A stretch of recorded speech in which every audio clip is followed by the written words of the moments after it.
மொத்தம் என்ன நடந்துச்சு? பசங்க பொண்ணுங்க தனித்தனியா வச்சு இது எதுக்கு வச்சா? என்ன போட்டி நடக்குது நமக்குள்ள?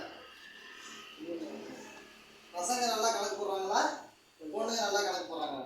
உங்களுக்கு கணக்கு வந்து தனித்தனியா நான் கொடுத்துடலாம், கரெக்டா? ஏன் இப்படி கொடுக்குறேன்? எதுக்கு நான் இப்படி கொடுக்குறேன்? நீங்களா கேள்வி கேளுங்க. பசங்களா ஒரு கேள்வியை பொண்ணுங்கிட்ட கேளுங்க, பொண்ணுங்க பசங்கிட்ட கேள்வி கேளுங்க. நான் ஏன் சொல்றேன்? எதுக்கு சொல்றேன்? எதுக்கு கேள்வி கேட்க சொல்றேன் உங்களை?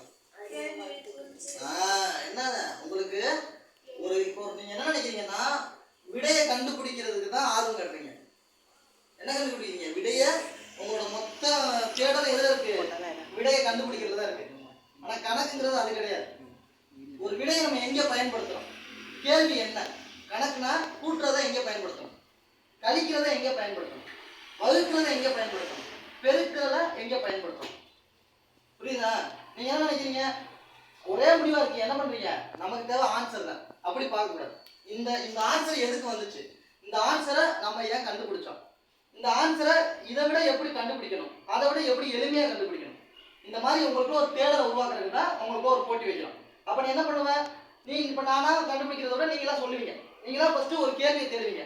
அடுத்தவங்கள்ட்ட ஒரு கேள்வி கேட்கணும்னா நீங்க ஃபர்ஸ்ட் அந்த கேள்வியை உருவாக்குவீங்க. அப்ப கேள்வியை உருவாக்குற திறன் உங்களுக்கு வரும். ஒருத்தர் நம்ம எப்ப கேள்வி கேட்போம்?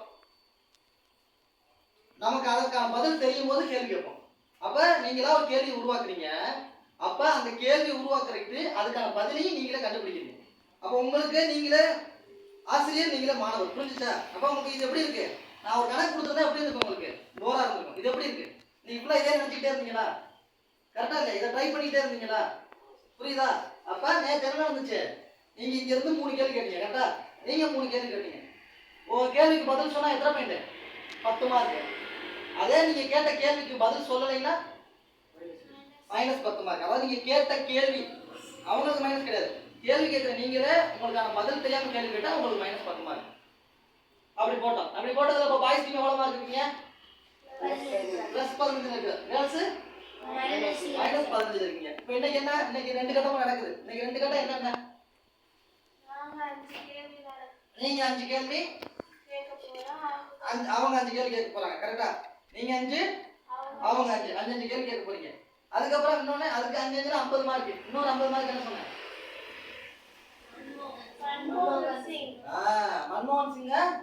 நம்ம 2 விதமா நம்ம இன்னைக்கு பாடம் பார்க்க போறோம். என்ன பார்க்க போறோம்? ஒண்ணு கணிதத்தை பார்க்க போறோம். இன்னொன்னு நம்மளோட வரலாறு தெரிஞ்சுக்க போறோம்.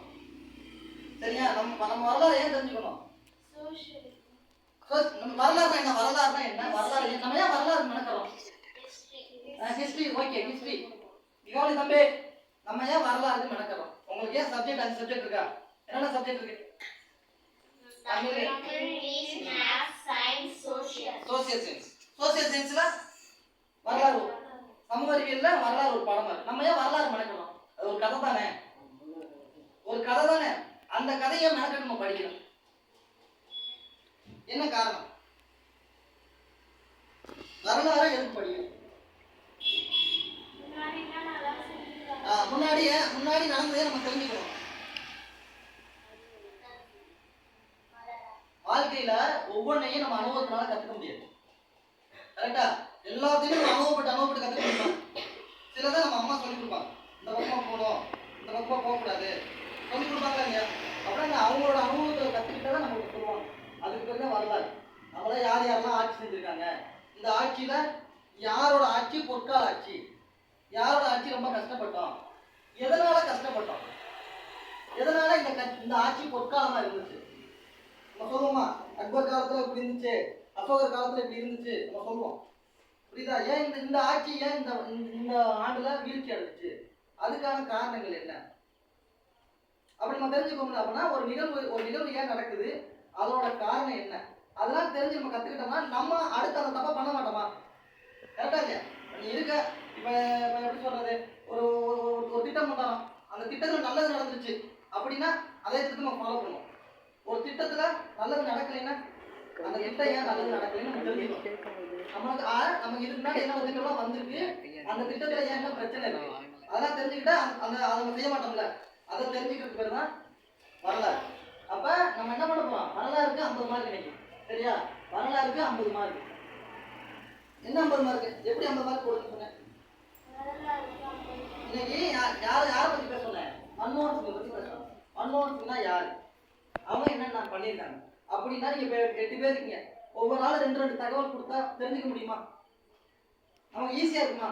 ஒருத்தரை பத்தி நம்ம என்னைக்குமே ஒரு புத்தகத்துல படிக்கிறத விட கேட்கும்போது நமக்கு அதிகமா மனசுல பதியும். நமக்கு எப்படி கற்றல் வழி படிக்கிற வழியை விட கேட்கும் திறன். அதனால கவனிக்க சொல்லுவாங்க. என்ன சொல்லுவாங்க, கவனிங்க கவனிங்க. எதுக்கு சொல்றாங்க கவனிங்க கவனிங்க? நமக்கு இயல்பாவே கவனிக்கும் திறன்ல கவனிக்கும் திறன் அதிகமா இருந்துச்சுன்னா நம்ம நல்லா மனசுல பதியும். அப்ப நீங்க இன்னைக்கு பார்த்த போல அப்படி கவனிக்கலாம். பிரதமர் பத்தி எல்லாரும் தெரிஞ்சுக்க போறோமா, யாரு அதிகமா சொல்றாங்களோ அவங்களுக்கு 50 மதிப்பெண். இது ஒரு கட்டம். 2வது கட்டம் என்ன, நீங்க 5 கேள்வி சொல்லணும், அவங்க 5 கேள்வி சொல்லணும். ஓகேவா? இப்போ ஃபர்ஸ்ட் யார் கேட்கறா, கேள்வி யார் சொல்றா? சரி கேள்வி சொல்லு. சொல்லுமா, தியரி பார்த்துக்கோமா. சரி ஓகே. ஃபர்ஸ்ட் இப்போ மன்மோகன் சிங்கை பத்தி ஃபர்ஸ்ட் யார் சொல்ல போறா? சொல்லுங்க, யார் சொல்ல போறா? சரி சொல்ல போறாங்க. எதுக்கு கைத்தட்டு, ஃபர்ஸ்ட் கைத்தட்டு. ஓகேவா? நான் சொல்லியிருக்கேன், தெரிஞ்சு சொன்னேன், வாய்ப்பு கிடைக்கும் போது ஃபர்ஸ்ட் பயன்படுத்தணும். யோசிக்க கூடாது, அவங்க சொல்லட்டும் அப்படின்னு சொல்லக்கூடாது. முடிஞ்ச அளவு நீங்க சொல்லுங்க. சரிங்க? இப்போ அவங்க சொல்லுவாங்க. சொல்லுங்க.